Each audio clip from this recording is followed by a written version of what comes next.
Good evening and thank you for joining us. My name is Wairi Mombogwa. Let's take a look at the stories making headlines.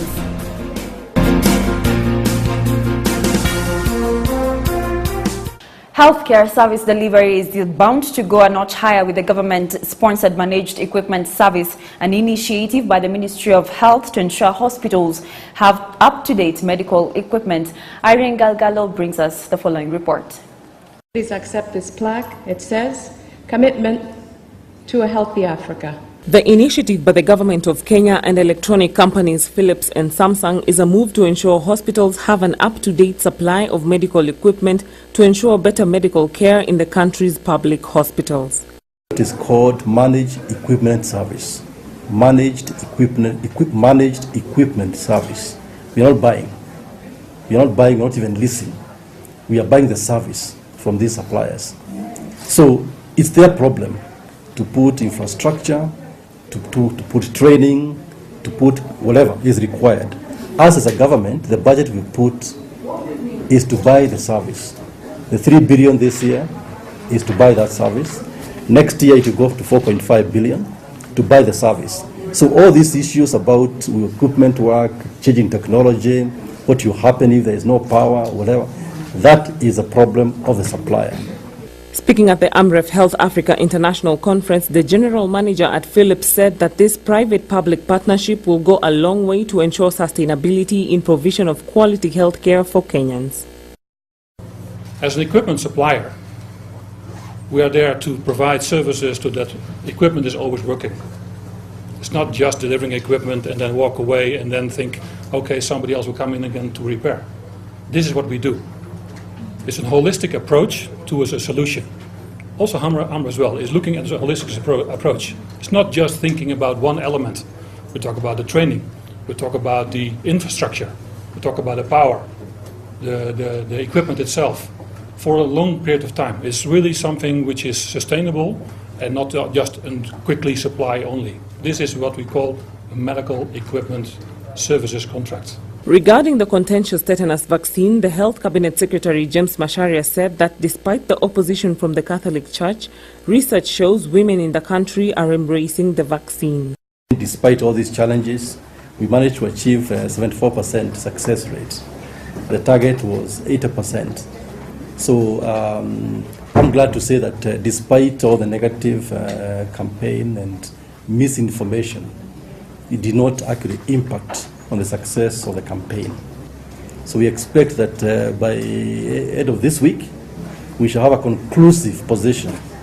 And that position will be jointly announced between ourselves and the Catholic Secretariat so that we can put this issue to a close once and for all. Kenya's efforts in curbing diseases like Ebola, HIV and diabetes have been lauded at the AMREF Health Africa International Conference with a call to the government to not relent on its support for non-governmental organizations in the country. Reporting for WTV News, I am Irene Galgalo. Moving on, senators and the Editors Guild Tuesday met to review the progress, performance and general public opinion of the media on responsible journalism. Agnes Minor has the details.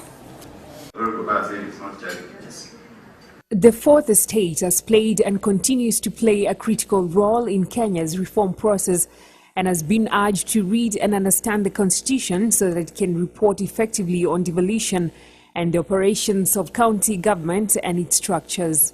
Speaking during a senators and editors meeting, the Speaker of the Senate, Ekwe Eduro, further reiterated that the media should focus on stories that support devolution in order to share the same understanding with the masses. Devolution is the end thing. Devolution to us is a game changer. Devolution to us is the promise of the new republic. And so when you look at the institutions that provide that kind of facilitation, then Senate is at the nerve center of this new experiment that Kenya has embarked on. Not just a wish, but a constitutional obligation. The chairman, Editors Guild Linus Kaikai, pointed that there is need to attract better media coverage and challenged the Senate over the county's delay during the first stages in transition, thereby leading to leadership calamities. We want to see Senate leadership telling the public what is next. We have to demonstrate leadership, and it starts with the leaders. Of course, I did say the public has its own responsibility, but leaders take the position of leadership because they bear the greater responsibility. He said that the benefits of devolution were visible and Kenya should be ready to make the right decision to shift her focus into socio-economic development. Agnes Minor reporting for WTV. The Lapset Corridor Development Authority (LCDA) is asking investors to come forth and seek opportunities for partnership in the project. It is expected that such partnerships will go a long way in growing local businesses, lifting their profiles to international best practices. Here is more. The private sector has been urged to take up opportunities in the Lamu Port and South Sudan-Ethiopia Transport Lapset Corridor project that was launched early 2012. The Lapset Corridor Project Development Authority (LCDA) CEO Sylvester Kasuku has said that the project is composed of many components, including the construction of the Lamu Port, the standard gauge railway and the pipeline, and agricultural investments, among others. Private sector, Kenyan private sector, therefore needs to be involved in the fabric making of this new economy, rather than the fabric adornment. Investors have, however, argued on the inclusion of local content being included in the tenders in the various components of the Lapset Corridor project. According to Kasuku, the Lapset project aims to open up 250% investment space as it expands base in the country. The unveiling of the port investment opportunity begins with the government putting in place the first 3 bars. The putting in place of the first 3 bars is to enable private sector to find a platform for participation in the port investment plan. Therefore, the private sector will come on board with regard to port operations. LCDA CEO says that the president has been on the forefront in the progress of the project. Accordingly, the construction of the Lamu Southern Sudan-Ethiopian road is already ongoing. Kenyan investors have been urged to be on the lookout for opportunities emerging from the overall Lapset project. Reporting for WTV News, I'm Wairi Mbogwa. And in sports, the defending champions of the Confederation of African Rugby Tournament, Kenya Shujaa Rugby Team, have in the past made Kenyan's flag shine continuously in the tournament, and it has been a tremendous fleet of success. They will be hoping to defend their title in Zimbabwe. Kenya is in Group B. Gibson Barrow will lead the charges for the first time.